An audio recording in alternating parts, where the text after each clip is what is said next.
Hello! À première vue, la vie de Cullen n'est pas très différente de celle des autres adolescents. Il est assez intelligent, il aime le sport et les jeux, mais il est aussi extrêmement beau. Au point où il doit se cacher chez lui pour éviter les regards indiscrets. Son comportement insociable inquiète sa famille. Cullen, lui, rêve de trouver quelqu'un qui verra autre chose en lui que son apparence. Et pour ça, il changera brusquement de vie. Le jeune Cullen a touché le jackpot génétique.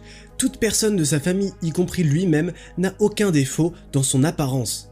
Son père était un homme à femme assoiffé qui a conquis le cœur de 1200 filles.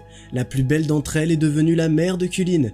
Son frère aîné, Mas Okis, est tout aussi beau, et il a même écrit son propre guide pour conquérir les filles. Mais Cullen n'est pas aussi à l'aise avec le sexe opposé que son frère. Dès qu'il est dans la rue, des foules de fans commencent à le pourchasser. Résultat, il ne se déplace pas s'il n'a pas un casque sur la tête. À part ça, Cullen passe presque tout son temps à la maison. Son seul et meilleur ami est un poisson nommé Anto, avec qui il joue aux cartes et à qui il partage parfois ses préoccupations. Ses parents et son frère sont sérieusement inquiets par l'isolement de Cullen, et ils essaient de le motiver à vivre comme les autres ados de son âge. Mais le garçon est catégorique, il ne veut pas accepter l'offre de son père de rejoindre l'équipe de basket, et quand Mas Okis essaie d'aider son frère à améliorer sa vie personnelle et demande ce qu'il préfère, Cullen donne une réponse claire. Tapi yang paling penting nih, ya nggak suka sama gue. Mais sa famille ne se laissera pas faire. Il se retrouve dans une pièce spéciale qui a même un tableau de détective avec des fils rouges pour analyser le comportement de Cullen et regarder l'adolescent grâce à une caméra cachée. C'est ici que le trio trouve, selon eux bien sûr, une idée brillante et ils décident de la mettre en place tout de suite. Quand Cullen descend à la cuisine pour boire un verre d'eau, ses parents font une scène dans laquelle ils discutent de la situation financière de la famille.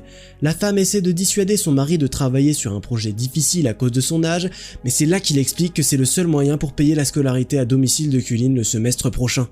Walaupun ya Pak, mulai besok kita cuma bisa makan telur oren aja pun mama gak apa-apa.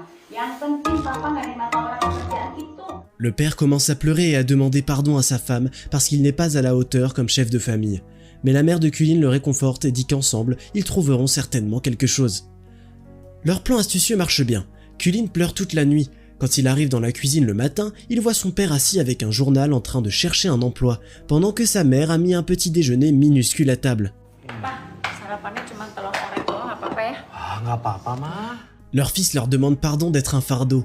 Il dit qu'il veut s'améliorer et qu'il ira dans une école normale au prochain semestre. Mas Okis, qui arrive pile à ce moment-là, lui promet de devenir son mentor d'amour. Mais c'est là que Cullen exprime ses conditions. Cullen cuma mau masuk sekolah khusus cowok. Bego sih. Ignorant les convictions de son frère aîné, Cullen va à une école